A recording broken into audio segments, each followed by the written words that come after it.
माट विधानसभा seat पर BJP प्रत्याशी राजेश चौधरी के समर्थन में टेंटी गांव चुनावी सभा करने पहुंचे मुख्यमंत्री योगी आदित्यनाथ ने मंच से संबोधित करते हुए कहा कि आज संगीत की सम्राट लता मंगेशकर जी का निधन की सूचना मिली है। मन अंदर से भावुक है। प्रदेश में विकास कार्य गिनाते हुए सीएम योगी आदित्यनाथ ने कहा कि हमने कुंभ भी किया जो कि भव्य हुआ था। यहाँ के कण कण में राधा कृष्ण की छवि है। पहले यहाँ दंगा होता था लेकिन पिछले 5 साल में कहीं कोई दंगा नहीं हुआ, कोई पलायन नहीं हुए। जो हिंदू पहले पेशेवर माफिया के द्वारा भगाए गए अब वापस आ गए हैं। प्रदेश में सुरक्षा का माहौल सरकार ने दिया है। बहन बेटियां सुरक्षित वातावरण में घूम सकती हैं। पहले दिन दहाड़े व्यापारियों को लूट लिया जाता था, गुंडे माफिया सक्रिय थे। उन्होंने कहा कि अब हिंदू और व्यापारी पलायन नहीं करता है। कांग्रेस सपा बसपा के लिए उनके परिवार ही सब कुछ है, मगर पीएम के पास पूरा देश परिवार है। डबल इंजन की सरकार विकास कराती है। उनकी सरकार में विकास के लिए पैसा आता था और कब्रिस्तान की बाउंड्री में खर्च कर दिया जाता था, लेकिन अब विकास का पैसा तीर्थ स्थलों पर खर्च किए जा रहा है और प्रदेश में चौमुखी विकास कार्य हो रहा है।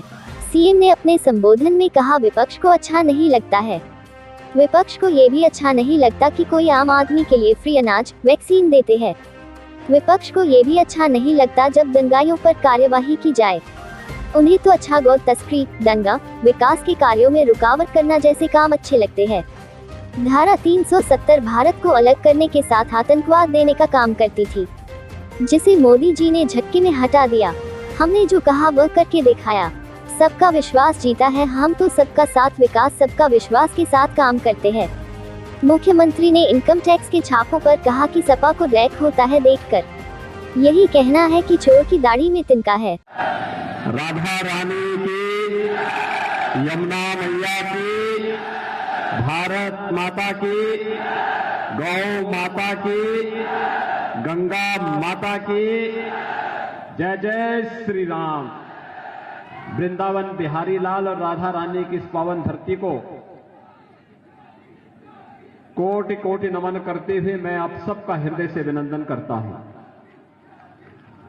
आज यहां पर पूज्य संतों का आशीर्वाद भी प्राप्त हो रहा है।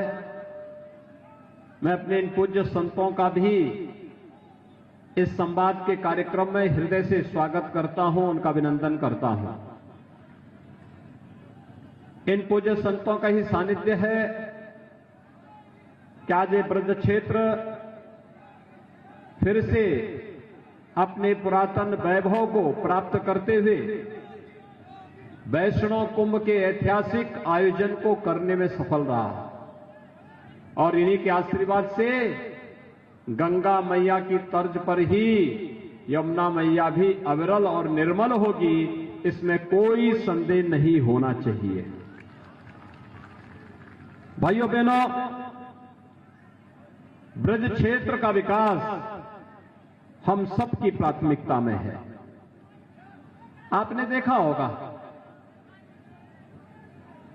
कि आज पिछले 5 वर्ष के अंदर प्रदेश में हर एक क्षेत्र में कुछ न कुछ बदलाव और परिवर्तन हर एक व्यक्ति को देखने को मिल रहा है और बदलाव की पहली शर्त होती है कानून का राज,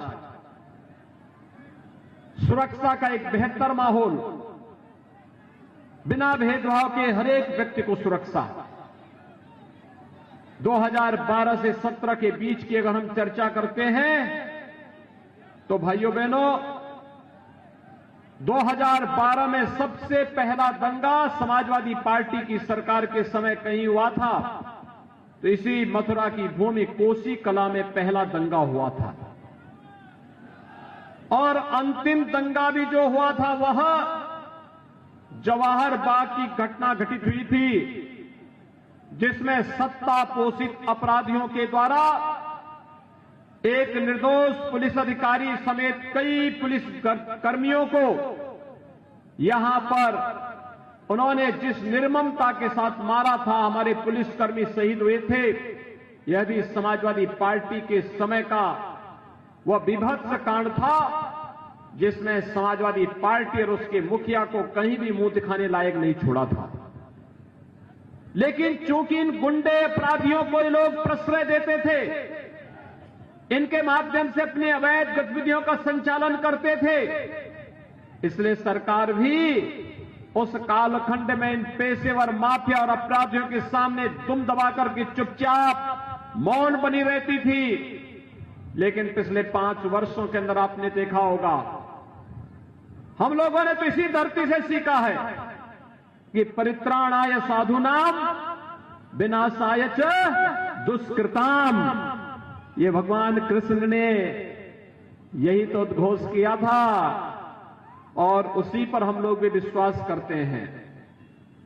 सज्जनों का संरक्षण होगा, लेकिन जो कानून के लिए खतरा बने हुए हैं उन पर हमारी पुलिस भी ऐसे टूटेगी कि उनको मौत की भीख मांगते मांगते गले में तख्ती लटकाना ही पड़ेगा। और प्रदेश के अंदर आज इस प्रकार का माहौल आपने देखा होगा। आज हर बेटी सुरक्षित है, आज हर बहन सुरक्षित है, आज हमारी माताएं सुरक्षित हैं, गौ माता भी सुरक्षित है। गंगा मैया फिर से अविरल और निर्मलता के साथ भव्य और दिव्य कुंभ का आयोजन कराती है। और मां यमुना फिर से पुकार करके कह रहे कि गंगा की तर्ज पर मैं भी अविरल और निर्मल रहूंगी, क्योंकि डबल इंजन की भारतीय जनता पार्टी की जो सरकार है। भाइयों बहनों, एक तरफ सुरक्षा का वातावरण, क्या ये 2017 के पहले था? क्या पिछली सरकारें सुरक्षा दे पाती थी? अगर वे सुरक्षा देती तो फिर कोसी कला का दंगा नहीं होता।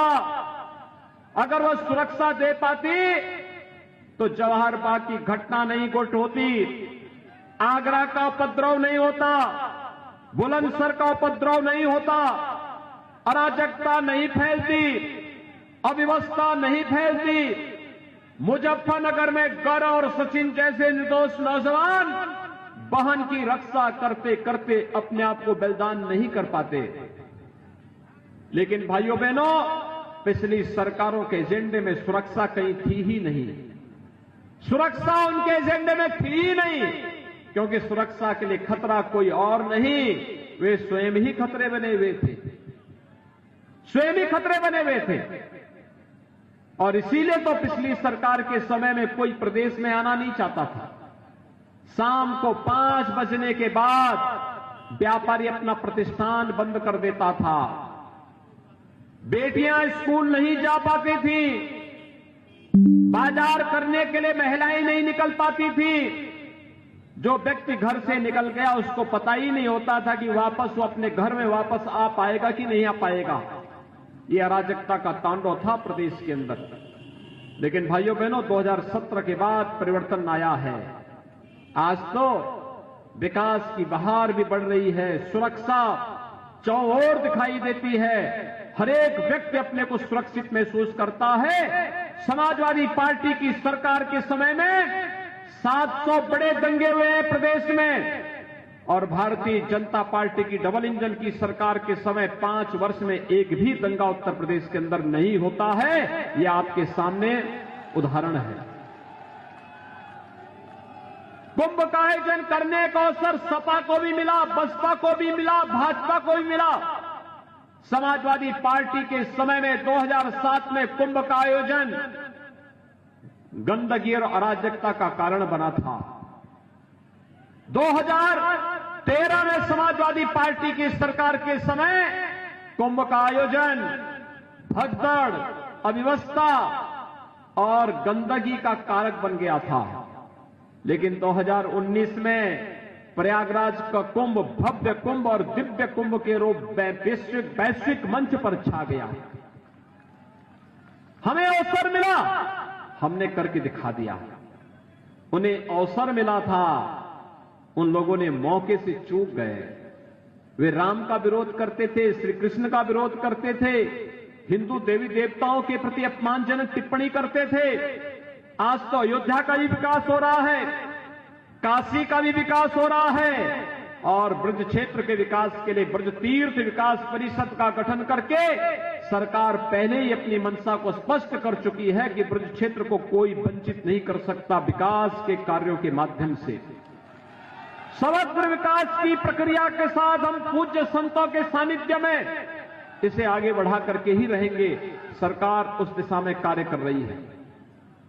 भाइयों बहनों, पिछले 5 साल में हमारी सरकार ने 700 से अधिक तीर्थों और मंदिरों का पुनरुद्धार का कार्य किया है। समाजवादी पार्टी की सरकार का कोई विकास आपको नहीं दिखाई देता है। उनका एक ही विकास दिखाई देता है, उनका विकास कब्रिस्तान की बाउंड्री वॉल तक है। कब्रिस्तान की बाउंड्री वॉल के बाहर समाजवादी पार्टी का विकास नहीं है, कहीं नहीं विकास है। और उनसे जैसी सोच होगी वे तो काम करेंगे। आज जब चुनाव आ गए हैं, आपने देखा होगा चुनाव कोरोना महामारी के दौरान हो रहा है।